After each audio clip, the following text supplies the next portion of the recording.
আজ 14 মুহররম বৃহস্পতিবার। দিন অথবা রাত্রে আল্লাহ তাআলার এই শক্তিশালী নাম যদি আপনারা 100 বার পাঠ করেন, তাহলে আপনার জীবনে কখনোই দারিদ্রতা গ্রাস করবে না, আপনার সংসারে কখনোই অভাব অনটন আসবে না এবং আপনি এত ধন সম্পদ, এত টাকা পয়সার মালিক হবেন যা আপনি কল্পনা করতে পারবেন না। আপনার আশেপাশের মানুষরা অবাক হয়ে যাবে কিভাবে আপনার এত টাকা পয়সা, এত ধন সম্পদ বৃদ্ধি হচ্ছে। শুধু আপনাকে নিয়মটা ফলো করে তারপর আমলটি করতে হবে। আজ পর্যন্ত কিন্তু এই আমল করে কেউ ব্যর্থ হয়নি। শুধু আপনাকে পয়েন্টটা মেনে আমল করতে পারলে আপনি আমল দ্বারা ফলাফল পাবেন। যদি আপনি পয়েন্ট মিস করেন টেনে টেনে ভিডিও দেখে, তাহলে কিন্তু কাজে নাও আসতে পারে, কারণ পয়েন্ট মিস হলে কাজ হবে না। তাই না টেনে সম্পূর্ণ ভিডিও দেখার অনুরোধ রইল। আর যারা চ্যানেলটি সাবস্ক্রাইব করবেন, ইনশাআল্লাহ তাদেরও মনের আশা পূর্ণ হবে, কারণ যাদের মন ভালো তারা অন্যদের সহযোগিতা করেন, আল্লাহ তাআলাও তাদের মনের আশাগুলো পূরণ করে দেন। তো যারা আমলটি করছেন, একটি লাইক এবং ভিডিওটি শেয়ার করে কমেন্টে লিখবেন আমিন সুম্মা আমিন। আজ বৃহস্পতিবারের দিন। আপনারা এদিন আল্লাহ রাসূল সাল্লাল্লাহু আলাইহি ওয়াসাল্লামের উপরে বেশি বেশি দুরূদ পড়ার চেষ্টা করবেন। এদিন আল্লাহ রাসূল সাল্লাল্লাহু আলাইহি ওয়াসাল্লামের কাছে আমাদের আমল নামাগুলি ফ্রেশ করা হয় এবং যে ব্যক্তি আল্লাহ রাসূল সাল্লাল্লাহু আলাইহি ওয়াসাল্লামের উপরে দুরূদ পড়ে, আল্লাহ তাআলা তার 10টি গুনাহ ক্ষমা করে দেন এবং তার 10টি মর্যাদা বৃদ্ধি করে দেন। আর এই দিন যদি আপনি এই নিয়মে, এই পদ্ধতিতে আল্লাহ তাআলার এই নাম পড়ে দোয়া করেন, ইনশাআল্লাহ আল্লাহ তাআলা আপনার চাওয়া পূর্ণ করবেন। আল্লাহ রাব্বুল আলামিন কিন্তু পবিত্র কুরআনে বলেন যে তোমরা আমার কাছে দোয়া করো, আমি তোমাদের দোয়া কবুল করব। কিন্তু আফসোস হয়, আজ আমরা আল্লাহ তাআলার কাছে দোয়া করছি না, আমরা বিভিন্ন মাঝারে, বিভিন্ন কবিরাজের কাছে যাচ্ছি, মনের আশা পূরণ হয় না। অনেকে দীর্ঘদিন ধরে অপেক্ষায় আছেন, মনের একটি আশা আকাঙ্ক্ষা রয়েছে, কিন্তু সেটা কোনোভাবেই পূরণ হয় না। আপনি বিদেশে যেতে চান, সেটাও যেন পূরণ হচ্ছে না। আপনি ভালো চাকরি করতে চান, সেটাও যেন পূরণ হচ্ছে না।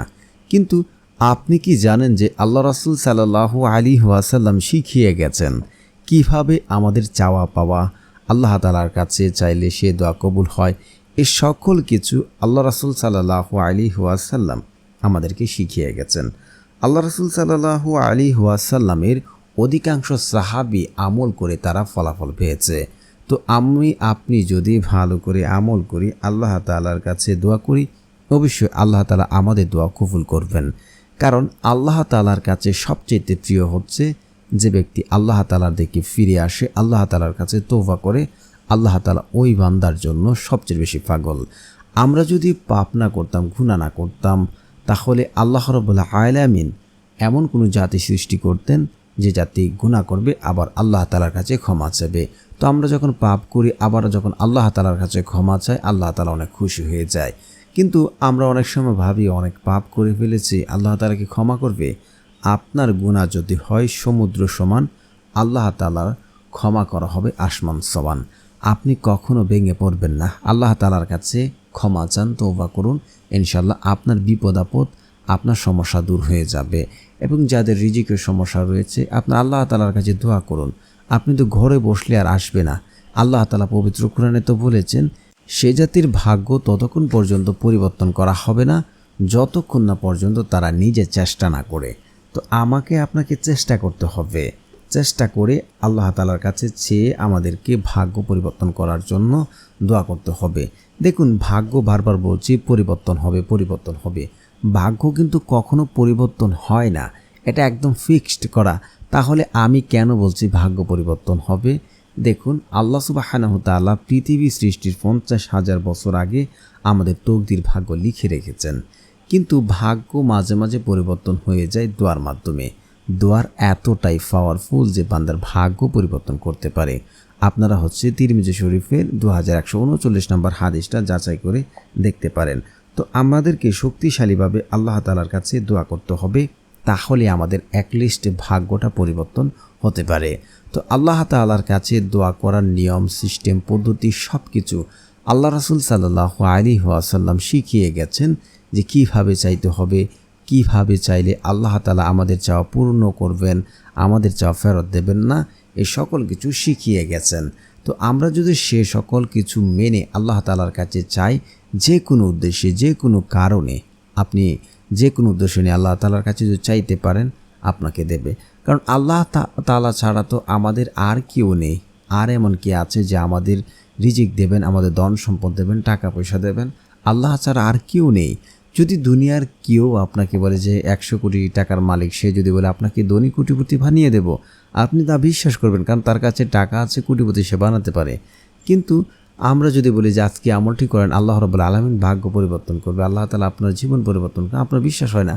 কারণ আপনার এখানে বিশ্বাস হয় না কেন যে আল্লাহ তাআলা কি দেবেন? দেখুন, এমনটা ভাবলে আর হবে না। আল্লাহ সুবহানাহু তাআলা রিজিক রেখেছেন আসমানে, জমিনে নয়। তো যে আল্লাহ যাকে কোটিপতি বানাইছে, সে আল্লাহকে আপনাকে কোটিপতি বানাতে পারে না? অবশ্যই পারে। আপনাকে শুধু সঠিক পথ অবলম্বন করে চাইতে হবে। তো অনেকের চাওয়া পূর্ণ হয় না কিছু সমস্যার কারণে। যেমন সে হালাল খাবার খায় না, হারাম খাবার খায়, ওই ব্যক্তি দোয়া আল্লাহ তাআলা কবুল করেন না। দ্বিতীয়ত হচ্ছে সে ব্যক্তি আমল করছে, পুনরায় পাপ কাজ করছে, ওই ব্যক্তি দোয়া আল্লাহ তাআলা কবুল করেন না। তো এগুলো ছেড়ে আপনাকে আমাকে দোয়া করতে হবে। তো আমলটি এখন কিভাবে করবেন? আমলটি করার জন্য যেহেতু আজ বৃহস্পতিবার, দিন অথবা রাত্রে যে কোনো সময়, যে কোনো টাইমে আমরা আমলটি করতে পারবো, কোনো সমস্যা নেই। তো আমলটি করার জন্য আপনারা যদি উজু করতে পারেন তাহলে সবচেয়ে ভালো হয়, কারণ আল্লাহ সুবহানাহু ওয়া তাআলা পবিত্র, তিনি পবিত্রতা পছন্দ করেন। যদি আপনারা উজু করতে পারেন তাহলে সবচেয়ে থেকে বেশি ভালো হবে। তো উজু করার পর আপনারা আল্লাহ সুবহানাহু ওয়া তাআলার এই দুটি জিকির পড়বেন, সুবহানাল্লাহ সুবহানাল্লাহ সুবহানাল্লাহ, লা ইলাহা ইল্লাল্লাহ, লা ইলাহা ইল্লাল্লাহ, লা ইলাহা ইল্লাল্লাহ। এভাবে আপনারা 100 বার এই দুটি জিকির পাঠ করে নেবেন। তারপরে হচ্ছে আপনারা দুরূদ শরীফ পড়তে হবে, কারণ রাসূল সাল্লাল্লাহু আলাইহি ওয়াসাল্লামের উপর যদি কেউ দুরূদ না পড়ে তাহলে সে দোয়া কবুল হবে না। সেটা আসমানে গিয়ে ঝুলন্ত অবস্থায় থাকবে, তার দোয়া আর গ্রহণযোগ্য হবে না। তো যারা দুরুদে ইব্রাহিম পারেন আপনারা পড়তে পারেন, না হয় এই ছোট্ট দুরূদ শরীফ আপনারা 3 বার প্রথমে পড়বেন, সাল্লাল্লাহু আলাইহি ওয়াসাল্লাম, সাল্লাল্লাহু আলাইহি ওয়াসাল্লাম, সাল্লাল্লাহু আলাইহি ওয়াসাল্লাম। তারপর শেষে আবার 3 বার পড়ে নেবেন, সাল্লাল্লাহু আলাইহি ওয়াসাল্লাম, সাল্লাল্লাহু আলাইহি ওয়াসাল্লাম, সাল্লাল্লাহু আলাইহি ওয়াসাল্লাম। তারপরে হচ্ছে আপনারা অবশ্যই ইস্তেগফার পড়বেন, আল্লাহ তাআলার কাছে ক্ষমা চাইবেন। ইস্তেগফার যদি আপনি পড়েন, আপনার জীবনে দারিদ্রতা, বিপদ আপদ, টাকার সমস্যা সব কিছু দূর হয়ে যাবে এবং আপনাকে আল্লাহ সুবহানাহু ওয়া তাআলা এমন সকল জায়গা থেকে, এমন সকল উৎস থেকে রিজিক দান করবেন যা আপনি এর আগে কোনোদিন ভেবে রাখেননি বা চিন্তা করেননি। অবশ্যই আপনারা আজকে এই আমলটি করার জন্য আপনারা 33 বার ইস্তেগফার পড়বেন, আস্তাগফিরুল্লাহ আস্তাগফিরুল্লাহ আস্তাগফিরুল্লাহ আস্তাগফিরুল্লাহ আস্তাগফিরুল্লাহ আস্তাগফিরুল্লাহ। এভাবে পড়বেন না, তাহলে উচ্চারণ হবে না, তাহলে দোয়া কাজে আসবে না।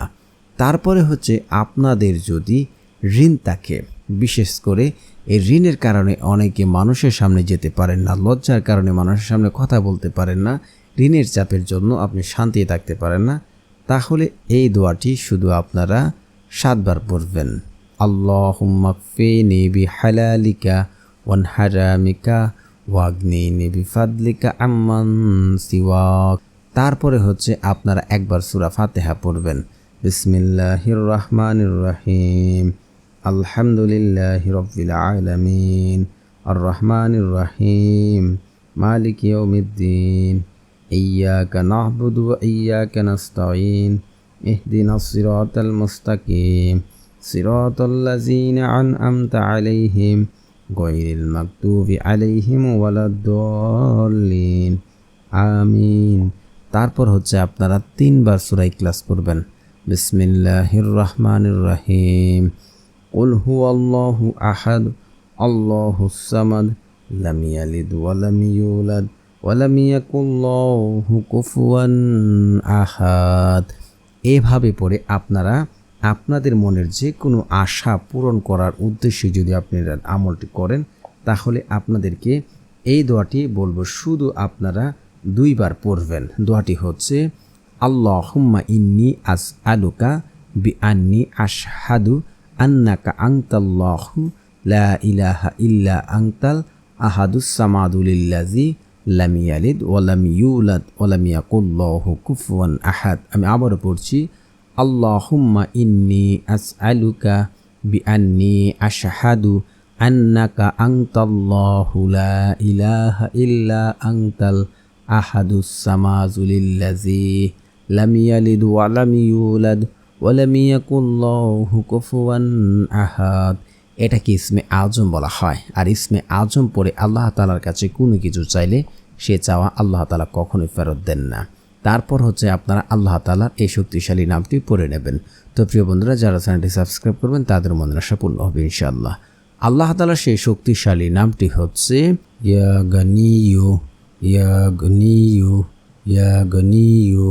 এর অর্থ হচ্ছে হে পরিপূর্ণ ধরনের অধিকারী, হে অভাবমুক্ত দাতা। তো আপনারা এই নামটি পড়ে আল্লাহ তাআলার কাছে দু হাত তুলে দোয়া করুন। ইনশাআল্লাহ আল্লাহ সুবহানাহু তাআলা কুদরতিভাবে আপনার অভাব অনটন দূর করে দেবেন, ধন সম্পদ বাড়িয়ে দেবেন এবং আপনারা দোয়ার শেষে আমিন আমিন সুম্মা আমিন বলে দু হাত মুছে দোয়াটি শেষ করবেন। তো এটা আপনারা আমল করবেন অবশ্যই একিন এবং বিশ্বাস রেখে। যদি আপনি নিজে নিজে শিওর হন যে আমার দোয়া কবুল হবে, ইনশাআল্লাহ দোয়া কবুল হবে। এবং আপনার দু চোখের পানি ফেলে অন্তরের অন্তঃস্থল থেকে আল্লাহ তাআলার কাছে দোয়া করে চাইবেন, ইনশাআল্লাহ ফলাফল পাবেন। তো প্রিয় বন্ধুরা, আপনারা সকলেই জানেন, এখন একটি লাইক করে দেবেন এবং কমেন্টে আপনার মতামত মনের আশা জানাবেন এবং ভিডিওটি আরেকজনের জন্য দিনের সাথে ভিডিওটি শেয়ার করে সাথে থাকবেন। ধন্যবাদ।